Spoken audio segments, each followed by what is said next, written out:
Hey guys, welcome to my new video. আবারও একটা নতুন ভিডিও নিয়ে চলে এলাম। প্রায় 4-5 মাস পরে আবারও তোমাদের সাথে একটা ভিডিও শেয়ার করব।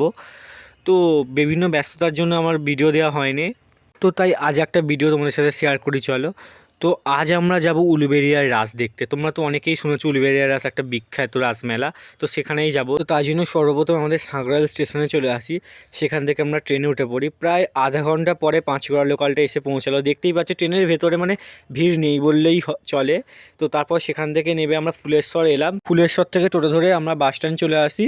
সেখান থেকে 2-3 মিনিটে হাঁটা পথেই আমরা চলে আসি এইখানে। বিভিন্ন ধরনের দেখতে পাচ্ছ জামা কাপড়ের দোকান, খাবারের দোকান বসেছিল। আজ যেহেতু শুক্রবার ছিল তাই রবিবার তুলনায় ভিড়টা একটু কম হয়েছিল।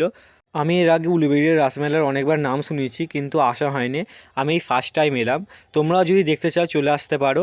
উলুবেড়িয়ার রাসমেলা খুব ভালো হয়েছে। রবিবার বাদ দিয়ে আসতে পারো, কারণ রবিবারে প্রচণ্ড ভিড় হয়। আমরা শুক্রবারে এসেছিলাম, তোমরা সোম মঙ্গলবার করে আসতে পারো। তো একটু তাহলে ভিড়টা কম পাবে, আর ফাঁকায় ফাঁকায় তোমরা দেখতেও পাবে। দেখতে পাচ্ছ আমরা মেলার মধ্যে প্রবেশ করে গেছি। আজ বেশ ভালোই ভিড় ছিল। তো তারপরে দেখাচ্ছি, চলো তোমাদের ঠাকুরগুলো।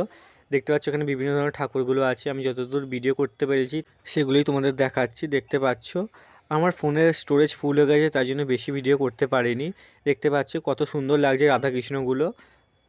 এগুলো দেখার পরে আমরা সরাসরি মেলায় চলে যাই। দেখতে পাচ্ছ এখানে বিভিন্ন ধরনের দোকান বসেছিল। এইগুলো দেখে সরাসরি আমরা চলে যাই বিভিন্ন ধরনের দোলনার কাছে। দেখতে পাচ্ছ এখানে বিভিন্ন দোলনা বসেছিল। তো তারপরে আমরা একটুখানি গঙ্গায় চলে যাই। গঙ্গা দেখা হয়ে যাওয়ার পর একটুখানি খাওয়া দাওয়া করে নিই। এই চপটার নাম আমি ভুলে গেছি। তারপর চাউমিন খেয়ে নিই। তো সেখান থেকে আমরা সরাসরি মন্দিরে প্রবেশ করে যাই। তো তারপর ঠাকুর দর্শন করে নিই। তো এই ছিল ভিডিও। দেখা হবে নেক্সট কোনো ভিডিওতে।